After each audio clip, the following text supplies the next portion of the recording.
Legs Media. You know what to do. Hit the like button, subscribe to the channel. Thanks. We got lots of stuff coming up.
And what's up, people?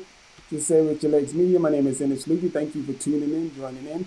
Today we're going to be talking to some riders from or a club and riders from Phoenix, Arizona. An amazing place to ride a bike. I did get a chance to ride my bike there in 2021. By far the best infrastructure of cycling paths that I ever come across. The whole cycling infrastructure was amazing. I reckon you can do a whole century on just on the bike paths and the roundabouts they have. It just on there's no, and they're well paved as well too. So I don't know if it's still like that. It was only a few years ago, but I'm pretty sure it still is. I did a video and sent it to my mate Caesar, and it was saying, Caesar, man, how you keep this gem, this hidden gem away from us. And Caesar was like, I keep telling people. And I say, I'm tired of telling people, but yeah, Arizona is an amazing place to ride a bike. But the only thing you have to contend with is the times that you do ride the bike, because obviously in the summer it's a desert, it gets really hot, so their rides tend to start really, really early. And yeah, that's how it is. But it's an amazing place to ride a bike. So I'm gonna just jump into some really quick tidbits. There's a lot of stuff that's been going on inside of inside of the pro cycling scene. I mean, a lot of stuff. So let me run this little. Here we go. Is this what I want? There we go. So I got to give you my dramatic background music too. Firstly, so I don't have my cycling talk banner up because things are just not running as smooth as they normally do. So it is what it is. And if you are joining and you're watching, please hit the like button. And if you haven't subscribed, subscribe to the channel, because in the coming years, or even in the next 6 months, we're going to be doing some amazing stuff inside of the pro cycling scene. So that's all I'm just. If you're not subscribing and you're not locked in, you're going to miss out on some fantastic type and let's get first thing we gotta jump into is this bit that these guys, Jonas, Sepp, Roglic. If you watch big major races like the Tour of Spain, you see Jonas Sepp in the middle. He's American. He won the La Volta, and his two teammates in second and third, which is amazing. And they are probably by far the strongest, the best the biggest team in the scene. And then you have Remco Evans, he's self-proclaimed the next greatest thing. And he is talented. He's doing some amazing races. And so we're going to talk about him and the connection that he has to Jonas and Sepp and Roglic. And then Cavendish. Everyone heard that Cavendish was going for Marcus Racket. He didn't get it at the Tour de France. He pressed out, and then it was said that he was retired, and then where it is. And he's going to be continuing on. He's going to be going for the Racket. He's going to be racing that season. So we'll be looking forward to seeing Cavendish do his thing. I'm really supporting that. I watched this movie. I watched this Netflix, and I didn't miss my words, but that brother is back. He battled through some things to get to where he is at.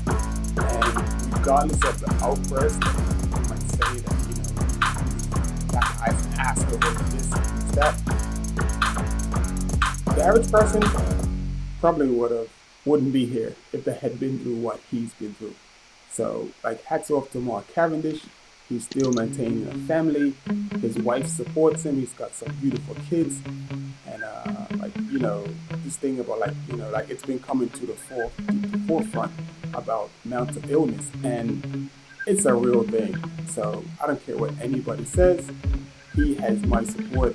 And this is what he's been through. And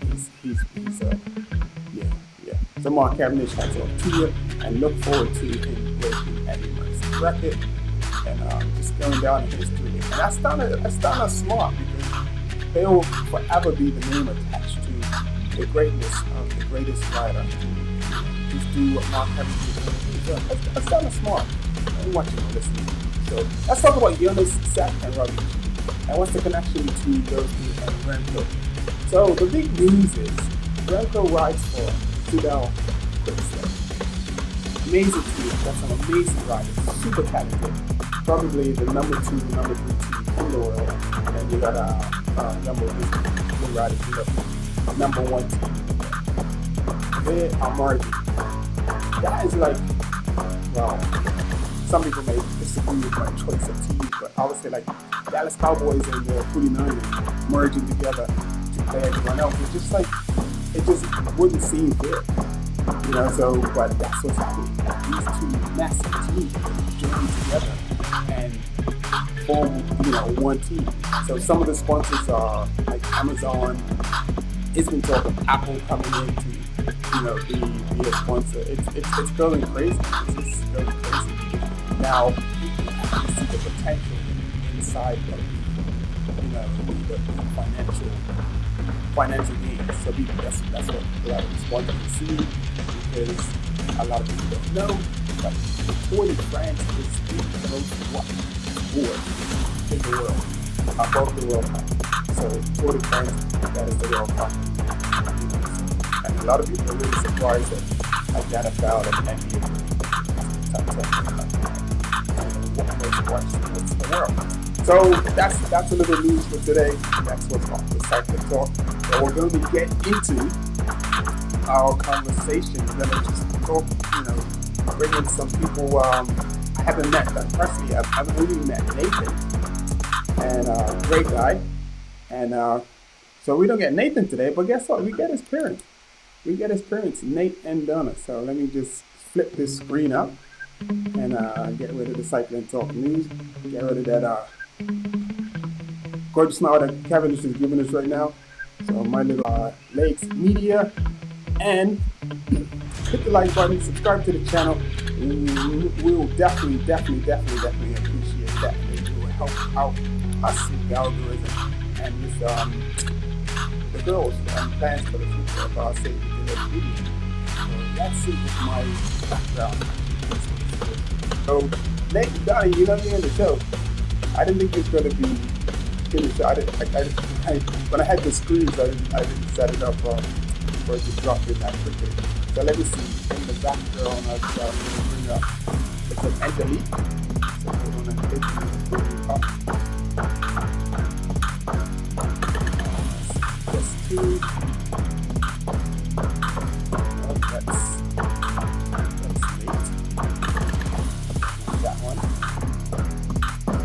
Angelique gone? There's Abdullah. So I guess so Angelique was here, but she disappeared. So she needs to dial back. I'll bring her.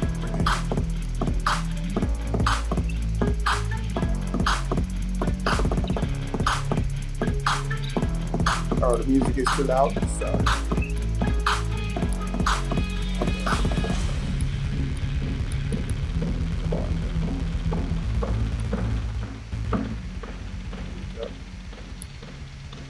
Better. Probably don't even need that, but still. And I see Nate and Donna, so can you guys hear me? Is the music still loud?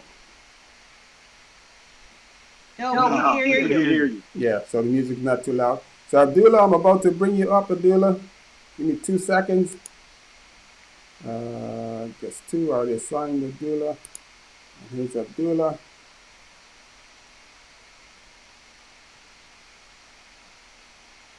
Man, this is what happens. Come on. There you go. Abdullah, you're in the show. How are you doing today? Back again. You look like he's frozen.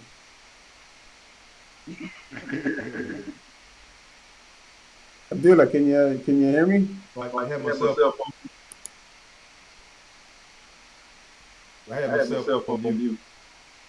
Oh, you had yourself on mute. Okay. So let me we got that delay. Also, there should be a couple other people trying to get in. Okay. Mod and Angelique. Well, I had Angelique, but she it's like she disappeared. She disappeared. Oh. So I need to. Oh, wrong guess. So you are. Why isn't that one? Okay. Anyway, while I'm messing around and playing with this, I'm trying to just get Abdullah's name in the right place because the guest queue thing is not queuing up where it's supposed to be. I could just move that over. But while I'm messing around and playing with this, so we have Nate, we have Donna, and we have Abdullah, and these fine folks are from Phoenix, Arizona, and they ride with the Malor Taylor Phoenix riders. And I was talking to Nate last week, and he was telling me some interesting stuff about like some of the rides that you guys do. So basically, I just wanted to talk to you guys and just get a feel and a vibe of like what your club is doing, anything special you guys got coming up, and yeah. So even though your names are there, I'm gonna let you introduce yourselves. Tell me how long you've been riding, and how'd you get into cycling? Let's start with Nate and Donna. Davis. I've been riding with my wife 45 years. Prior to that, I used to ride since I was 9, 10 years old. So I haven't stopped. And it's our way of trying to stay in shape. And I'm Donna, Nate's wife for 42 years. Our first date 45 years ago was a bicycle ride. Wow. And that's how we really got started on the road. Prior to that, he was in Washington, D.C., I was in the Denver area, and my brother was a cyclist, had brought in really the first time I'd ever seen an expensive bike and shoes, probably about 1972, and he had come from New York. We were all born in New York, so my brother had gone back to live, came from New York to Colorado, and at that time, the Celestial Seasonings, rides and circuits were taking place. He used to ride over that where we lived. I've been familiar with cycling, but I never participated in it until really 1970. Okay. We're still at it. We actually ended in 1985. Yeah, so we have time specialties. We've been doing that since 1985. We went through the whole rigmarole of not wanting to give up cycling when our family started. So that's when we got the tandem and we bought a trailer. We're in the Pacific Northwest at that time, and we rode all over the place there. And then we serving in the military. We went abroad. We're in Spain for 4 years and Germany for almost 3. And while we were there, we were able to cycle with the locals there, including a Tour de France stage winner in Spain, who was a very good friend of ours. And yeah, so we've enjoyed it. We've been fans of Nelson since he came on the scene, and just really we just call ourselves like big Nelson fans. Oh, okay. So that kind of sums up. Got to Arizona at the end of our military tour, and we've just been cycling in this Valley of the Sun ever since. There you go, the Valley of the Sun. That's what I missed out in the intro, the Valley of the Sun. So we're gonna talk about how Nate, Yes. obviously Nate would get into Nate Jr. Would it be Nathaniel Imani? Yes, Imani. That's what we call him. Okay, so we're gonna come back to you. We're gonna talk about that story. As like he's obviously a massive influence, like just from your story. So I can't see why he wouldn't get into cycling. So Abdullah, welcome back. Thanks for joining us again. I'm thinking there's a little bit of feedback. What I did is I pulled up the feed on my phone, and it seemed like I could hear everybody better. And I think last week you had me turn off my YouTube. Yeah. So that might work for folks to make the audio better. And then Ahmad said he's live on the computer. I don't know what else to do except for I gave him the link, and Angelique has made a comment in the comments section that she's in the green room on the phone and live on the computer. Okay, so I don't tell her to, if she's in the green room, tell her to hang up and then dial back again. Well, she can hear me. If you can hear me, Angelique, sorry. So Angelique, if you can hear me, and the little cross can hang up and then dial back, and then I can get you in, so we can talk to Angelique. So the interesting thing to me is like you guys have like I was saying, the infrastructure inside of Arizona, like the bike paths. I was telling Abdullah last week. I just thought they were amazing, but like how do you cope with like the sun, the heat? Because I can deal with heat, but what you guys deal with is on another level. Whoever wants to take it. Why don't you answer that, Abdullah? Hydration. Definitely. Hydrate. And Right, early in the morning. Okay, that's what's up. I mean, that makes a whole lot of sense. Let me see. Yeah, we also we riding at night too. Say it again. Why I said am I we not? also picked up riding after like midnight rides. Okay, I know exactly why it's feeding back. I'm getting a whole pile of gremlins going on here. It's all good. Let me turn on my post again. Come back. Yeah. So hello. That's better. Does it sound better now, Abdullah? It should sound a whole lot better now. You do. Okay, yeah, because my speaker was on my computer, so that was just really messing things up. So sorry about that.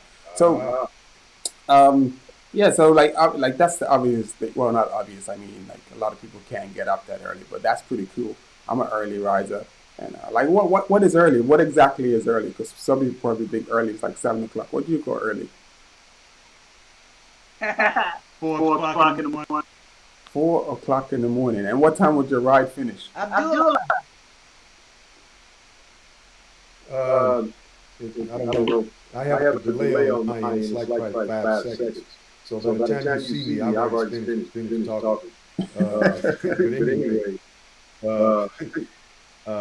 that morning, that in the mornings during the week is about an hour and 15 minutes.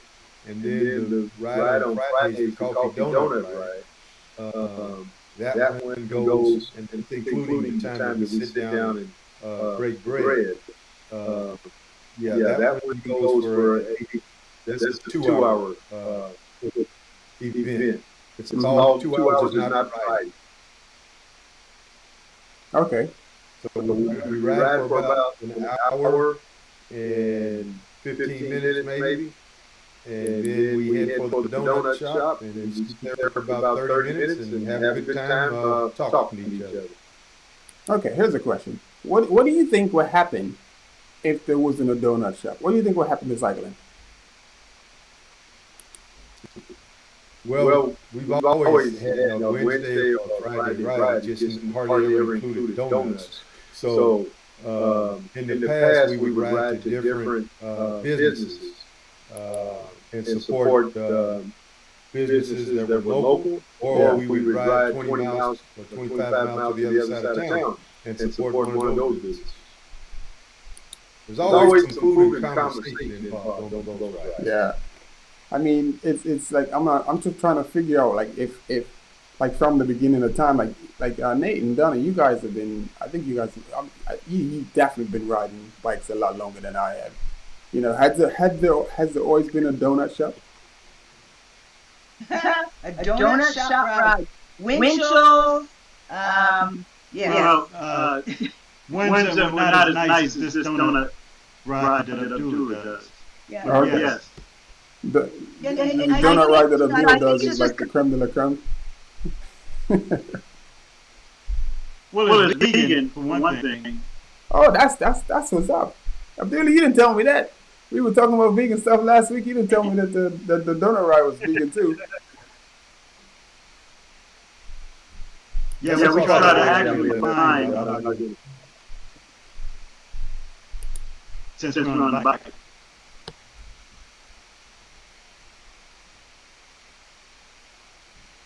Yeah. Abdullah was doing a Friday morning ride, as he said, that they just had different places that we would ride to, he would ride to. We in the beginning, we really never knew where we were going. We kind of meet up, and Abdullah would say, hey, go in this direction. Well, then it kind of became routine that he stopped somewhere and they grabbed something to eat. So he and I had a conversation, and I asked him, would you mind making that Friday morning ride kind of like a regular ride for a while? And it's gone on. I've been doing this, what, February? Okay. Since this year, you guys have been doing that? Prior to calling it a donut ride, we just called it a Friday ride, and we just ended up at different locations to grab something to eat. Okay. So here's the question: How did like when did you guys establish the Major Taylor Club inside of Phoenix? You want to tell the story of it? It started. I'm gonna let you guys go because we're still trying to get these other folks on, and they're not able to get on. I just put the link inside of the chat, so they should be able to. I think Enos just put the link inside of the chat. Yeah, but I know, but you're watching us. But the thing is that click join. You have to click on you got to click on that, and then once you get on there, turn your Let me off. mute. Don't have both of them running at the same time. There we go. Sorry. Good. So go ahead with when did you guys establish Major Taylor Phoenix? So 2018. yeah, 2018. Major Taylor Phoenix Riders was formed. We came out of a bike club that my son Nathaniel Imani Davis had started in 2014 called the Beginner's Lane, TBL. We were known as TBL. He actually started that when he started getting some of his high school friends, alumni, off the couch and on the bikes. Yeah. Kind of grew the idea, and the group grew. And then one day, funny enough, we're out riding, and it happened to be, that day it happened to be all the African American riders. I think it was probably about 8 or 9 of us that had showed up one particular day, and we thought, how funny, wouldn't it be great if we had a Major Taylor Club? Okay. And so in 2018, 2017, really the end of 2017, about five, six of us got together, put the money together to have our name established as the Major Taylor Club under the Major Taylor Association. Hmm. And in February of 2018, we met our inaugural ride. That's pretty amazing. So, like, from then, like, what's the membership been like? Was it, like, obviously you're just starting, so you're gonna have a like certain amount of numbers. Has it like grown? What's the interest been like? So we've had my statistics that we've had well over 150 people come out over the 5 years and ride with us with a consistent, we have a membership, a paid membership base of 40 riders. Okay. So of those 40 riders, we have a consistent 18 to 20 that show up on a regular basis. Okay. We're still growing. We're still trying to figure out our direction. We're kind of multifaceted. Major Taylor was a track cyclist, and some road he did, but Trying to find a niche. Yeah. Well, we have our niche. We are the Major Taylor Club in Arizona under the association. We are also a following part of the Major Taylor. But our goal was to really get people on bicycles. It kind of came out of the beginner's lane philosophy, getting people on bikes and changing lifestyles and getting that exercise in daily. Yeah. So we combined with Black Girls Do Bike, encourage them to ride. Many of their members are also members of Major Taylor. Our biggest thing is to get out there and understand that cycling is a big world. And we just came back from Tucson. They're building a velodrome down in Tucson. Are you familiar? Are you? Of course, familiar with track cycling. Well, yeah, but I'm gonna brag now. I actually have a UCI medal on the track. Okay. So yeah, I'm very familiar with the track racing. My favorite event on the track is actually the Kilo. I like the other events like the scratch race, the double like the double takes the hindmost, and stuff like that. But yeah, so just to let Angelique know, for some reason my thing is saying like anyone that's trying to come in is saying offline for some reason. So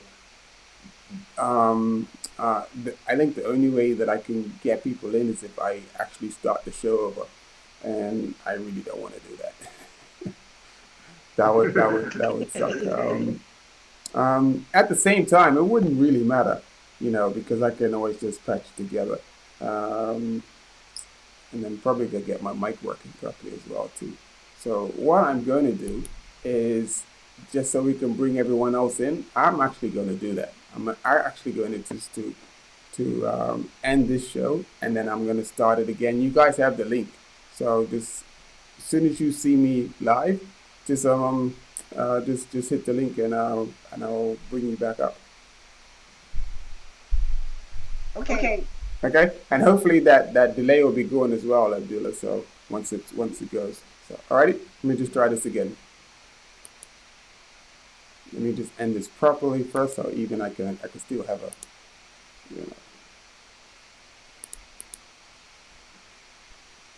Come on, bad boy.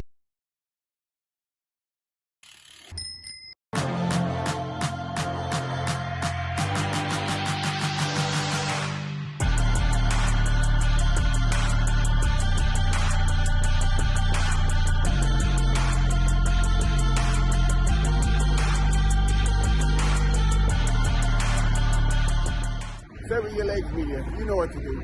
Hit the like button, subscribe to the channel. Thanks. We got lots of stuff coming up.